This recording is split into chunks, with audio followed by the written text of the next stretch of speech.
ETV YouTube channels లో మీ వ్యాపార ప్రకటనల కోసం ఈ నంబర్కి కాల్ చేయండి.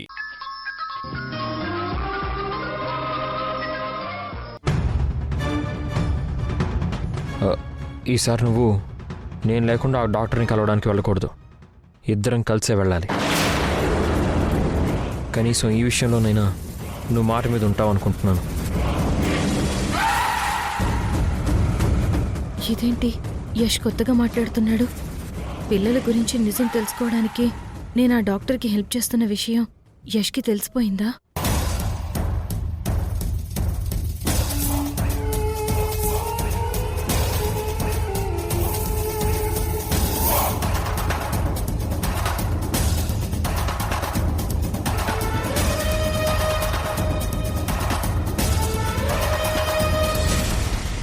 సింధు, నేను నార్మల్గానే కదా అడిగింది, దానికి నువ్వెందుకు అంత షాక్ అయ్యావు? షాక్ కాదు, చిన్న కన్ఫ్యూజన్. దేనికి? సడన్గా ఎందుకలా అడిగావా అని. ఏ రీజన్తో అడిగానో ముందు ముందు నీకే తెలుస్తుంది.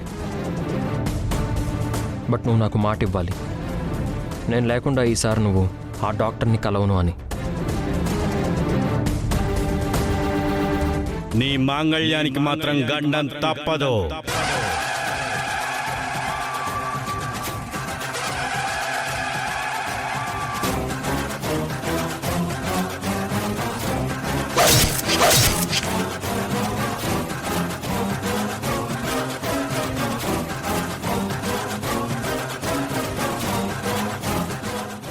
సారీ యష్, నీకు ఆ విషయంలో నేను మాట ఇవ్వలేను. ఏ? ఎందుకని? నువ్వు మళ్ళీ ఆ డాక్టర్ వాళ్ళని కలవడానికి వీల్లేదు.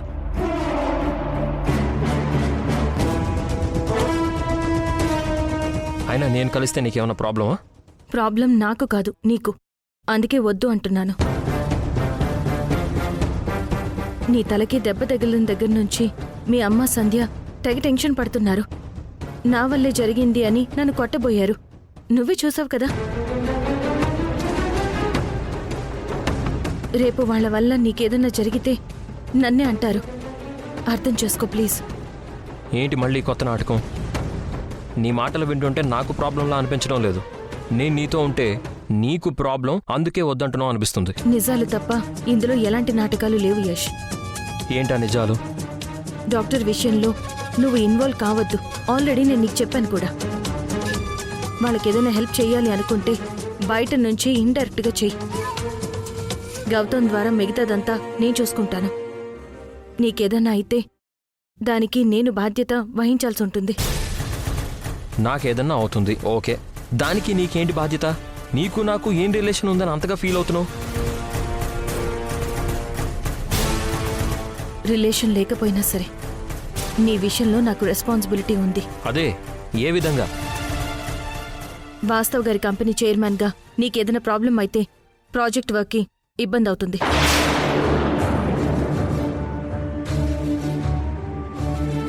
కలిసి ఇద్దరం ఆ ప్రాజెక్ట్ వర్క్ చేస్తున్నాం. సో నువ్వు సేఫ్గా ఉండడం, ఉంచడం నా బాధ్యత కదా. అందుకే చెప్తున్నాను, దయచేసి నువ్వు ఇందులోకి రావద్దు యష్.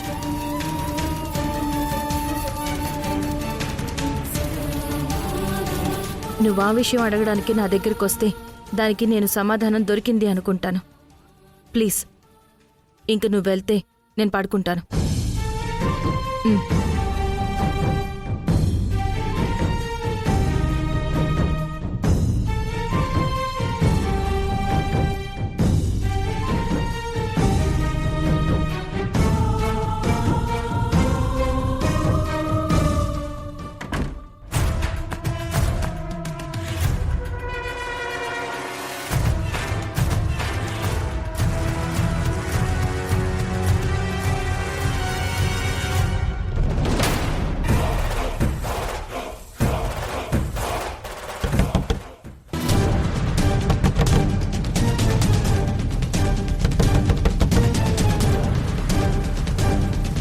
యష్ మళ్ళీ వచ్చాడా? డాక్టర్ విషయంలో ఇన్వాల్వ్ కావద్దు అని చెప్పాను కదా. ఎందుకు ఆ విషయం మీదే అంత కాన్సంట్రేట్ చేస్తున్నాడు?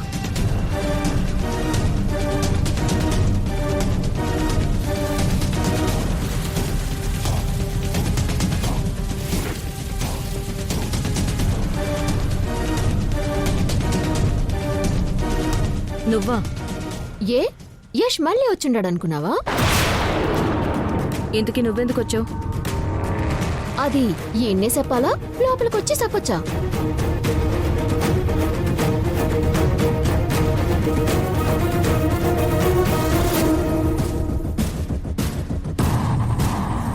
చెప్పు, ఎందుకు వచ్చావు? నీకు థ్యాంక్స్ చెప్దామని. Thank you.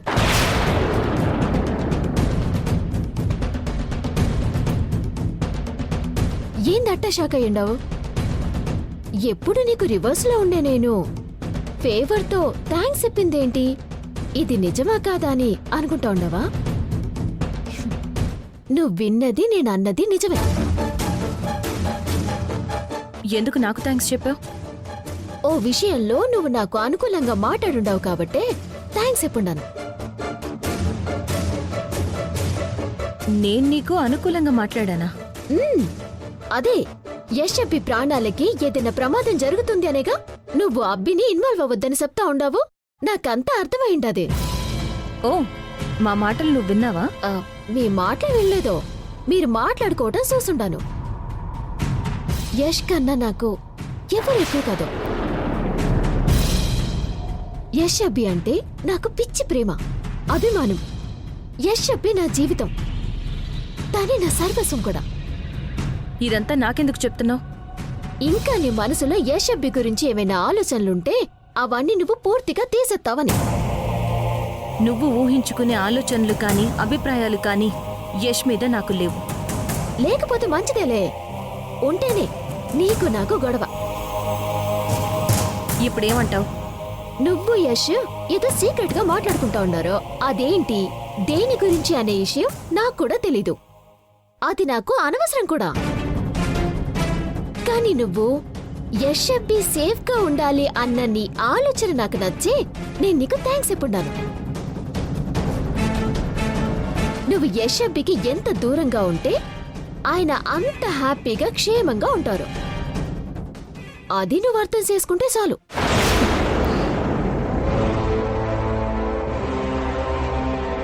ఏందమ్మి ఎందుకు నవ్వుతా ఉండవా?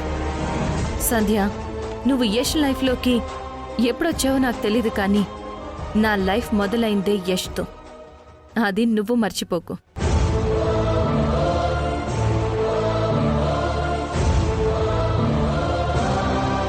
యష్తో ఎన్ని గొడవలున్నా, ఎన్ని అవమానాలు జరిగినా, నన్ను ఎంత బాధ పెట్టినా నేను ఎప్పుడూ యష్కి చెడు జరగాలని, కీడు జరగాలని కల్లో కూడా కోరుకోను. ఎందుకంటే నాది బాధించే మనస్తత్వం కాదు, భరించే మనస్తత్వం. నా వల్ల ఎదుటివారికి మంచి జరగాలనే చూస్తాను, నాశనాన్ని ఆశించను.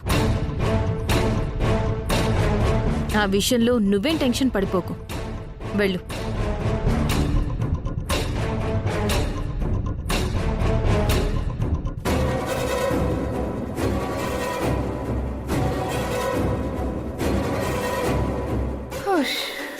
ఆ పిల్ల పిశాచులు ఆ పాడ ఐస్ క్రీమ్ లో ఏం కలిపారో ఏందో. నిన్నటి నుంచి వాష్రూమ్కి వెళ్ళలేక చచ్చిపోతా ఉండాను. అబ్బా, నీరసంతో నా ఓపిక కూడా పోయింది. అబ్బా, నేను చెప్పిన పని ఏమైంది? ఆ బంగారు నగల్ని కొట్టేయమన్నాను కదా, అది ఎంతవరకు వచ్చింది? ఆ ప్రయత్నంలోనే ఉండాను వదినా. కొంచెం ఆలస్యం అవుతా ఉండదు. ఎట్టి పరిస్థితుల్లో ఈ పని ఈ రోజు అయిపోవాలి. అసలు అటాగే వదినా. నా కొడుకుని నాకు దూరం చెయ్యాలని చూస్తుందా సింధు. దాన్ని ఆపాలంటే దొంగతనం చేయాలి, లేదంటే యష్ని మాయ చేసి మార్చేస్తుంది. వాడి ద్వారా పిల్లల్ని తీసుకెళ్లిపోతుంది. అందుకే ఆలస్యం వద్దు అంటున్నాను. అటాగే వదినా, ఈ రోజు ఆ పని పూర్తి చేస్తాను. సరే కానీ నాకు అర్జెంటుగా ఒక బుర్కా కావాలి. బురకానా? మీకెందుకు వదినా? అవన్నీ నీకు అనవసరం. నాకు బుర్కా కావాలి. ఏర్పాటు చేయగలవా లేదా అది చెప్పు. ఏర్పాటు చేస్తాను వదినా. కాకపోతే మీకెందుకు అంత రిస్క్? ఆ పని కూడా నాకు చెప్తే నేను చేసేస్తాను కదా వదినా. నీకు ప్రతిదీ చెప్పలేను. నువ్వే పని చేయగలవో అది మాత్రమే చెప్తాను. నీకు అన్నీ ఒకేసారి చెప్తే ఏది సరిగ్గా చేయవు, మొత్తం చెడగొట్టేస్తావు. నీకు చెప్పినంత వరకు చెయ్యి చాలు. సరే వదినా, బురకానే కదా, తీసుకొస్తాను. ఈ బురకా విషయం నీకు నాకు మధ్య ఉండాలి. మీరు చెప్పాక నేను చెప్తానా వదినా? నీ ఓవర్ యాక్షన్ తగ్గించుకుంటే చాలు. చెప్పిన పని చెయ్యి. అటకే వదినా.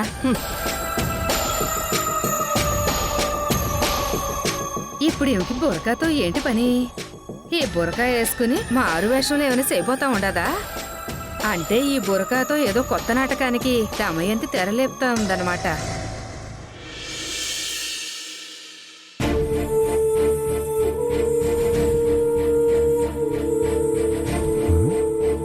రిషి, నువ్వేంట్రా ఎన్ఎస్ఎస్ యూనిఫామ్లో ఉన్నావు? ఈరోజు ఏమైనా స్పెషలా? అవును తాతయ్య, మా ఎన్ఎస్ఎస్ టీం వాళ్ళందరూ క్లీన్ అండ్ గ్రీన్ కార్యక్రమంలో భాగంగా బస్తీ ఏరియాకి వెళ్తున్నాం. ఓ, సేవ చేయడానికి వెళ్తున్నావన్నమాట. మంచిది. శశి, నువ్వెందుకు ఎన్ఎస్ఎస్లో జాయిన్ అవ్వలేదు? నాకు ఇంట్రెస్ట్ లేదు తాతయ్య. అయినా ఒకళ్ళు చెప్తే నేను జాయిన్ అవ్వను. నాకు ఇష్టమైన దాంట్లోనే జాయిన్ అవుతాను. అందుకే ఎన్ఎస్ఎస్ లో చేరాను. అమ్మా, నేను ఈ డ్రెస్ లో ఎలా ఉన్నాను? చాలా బాగున్నావు రిషి. ఎందుకు ఆమెను అడుగుతావు రిషి? అడిగితే తప్పే ఉంది శశి. అడగకూడదు. అమ్మ మాకేమీ కాదు. నిన్ను అడగచ్చుగా తాతయ్య.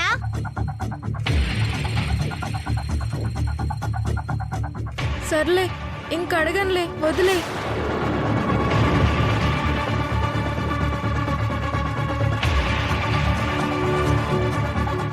రేయ్, నేను వేస్తానుండు.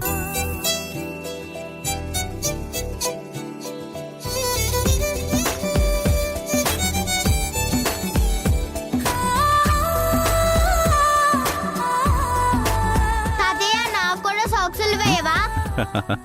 వేస్తానుండమ్మా. రిషి, షూ వేసుకో.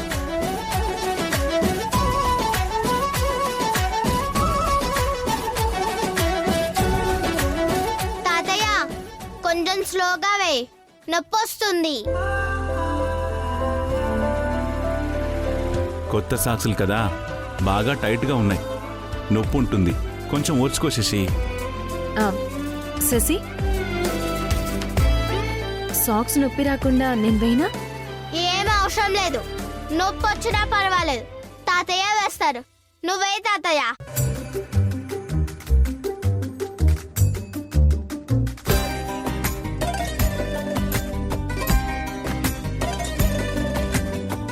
ఈ అమ్మ మీదున్న నీ కోపం, అపార్థాలు అన్నీ తొలగిపోయి నువ్వు నాకు దగ్గరయ్యే రోజు త్వరలోనే రాబోతోంది శశి.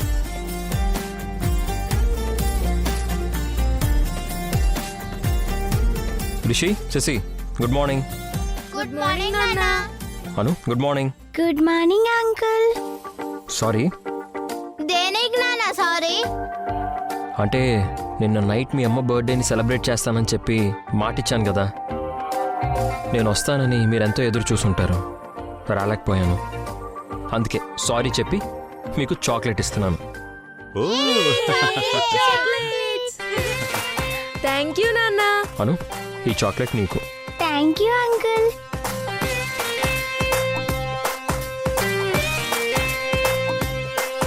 నా పిల్లల్ని నాకు దూరం చేయాలనేగా ఆ డాక్టర్కి హెల్ప్ చేస్తున్నావు. ఆ డాక్టర్కి నేను హెల్ప్ చేసి నా పిల్లల్ని నీకు దక్కకుండా చేస్తాను. పిల్లలు, ఇదిగో, ఇది నీ లంచ్ బాక్స్.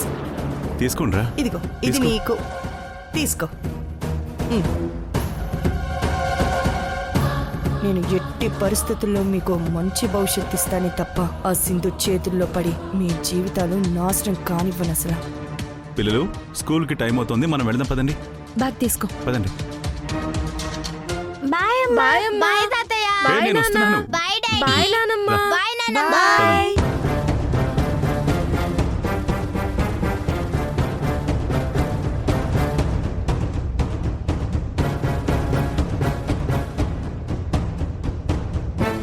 సింధు,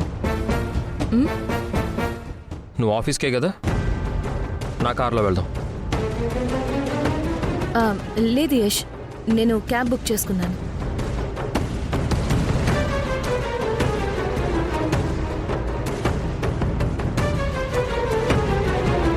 నువ్వు ఎక్కడికి వెళ్తున్నావో నాకు తెలుసు సింధు.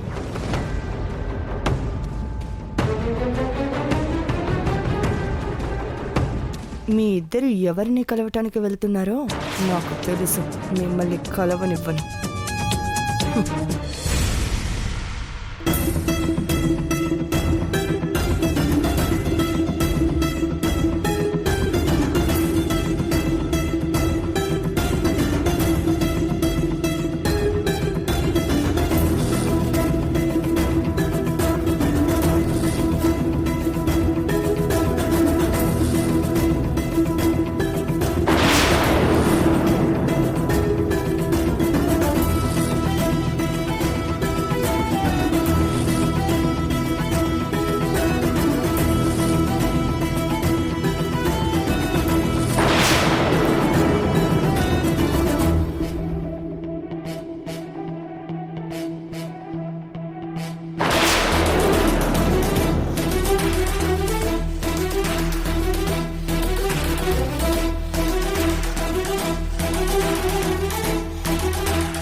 ఆ డాక్టర్ వాళ్ళ కోసమే ఫుడ్ వాటర్ తీసుకెళ్తుందా?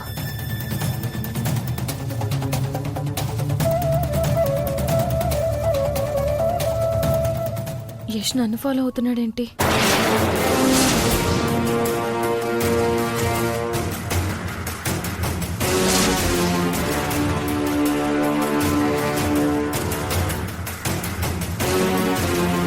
రేయ్, వాళ్ళ మాటలు నమ్మి ఫైనాన్స్ చేశాం, సంకనాకిపోయాం. వాళ్ళు దొరికి మిస్ అయిపోయారు. మళ్ళీ దొరకాలి, వాళ్ళని వదిలే ప్రసక్తే లేదు. అయిపోయారు ఈసారి.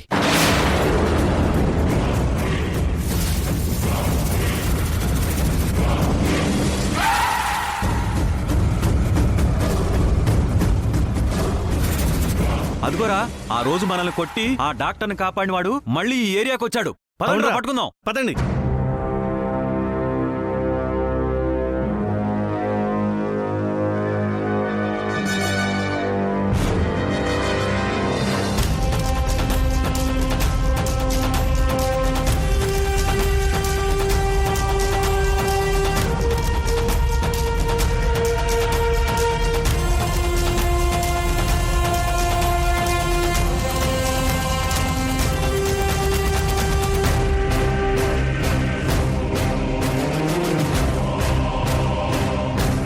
ఈ లొకేషన్ ఎక్కడో చూసినట్టు అనిపిస్తుంది. కల్లో వచ్చినట్టే యష్ కూడా ఇప్పుడు నన్ను ఫాలో అవుతున్నాడు. యష్ కూడా నా కల్లో కనిపించిన డ్రెస్సే ఇప్పుడు వేసుకున్నాడు. కల్లోలాగే ఇప్పుడు జరగబోతోందా? అలా జరగనివ్వను.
యష్ కూడా నాకు కల్లో కనిపించిన డ్రెస్సే ఇప్పుడు వేసుకున్నాడు.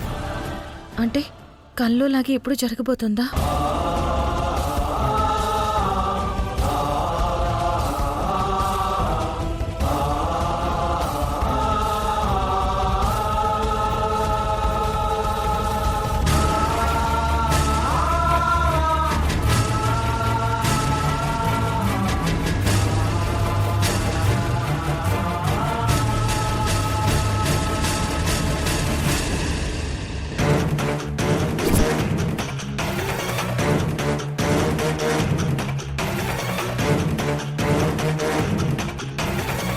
కల్లో యష్ని కత్తితో పొడిచిన జనాలు కూడా యష్ని ఫాలో అవుతున్నారు. అంటే ఇప్పుడు యష్ ప్రాణాలకి ఏమైనా ప్రమాదం జరగబోతోందా?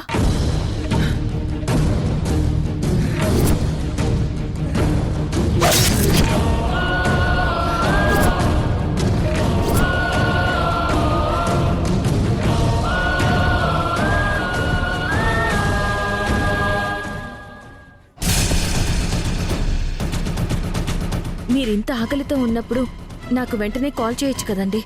ఫోన్ ఆయన పగలగొట్టాడు. అదేంటి?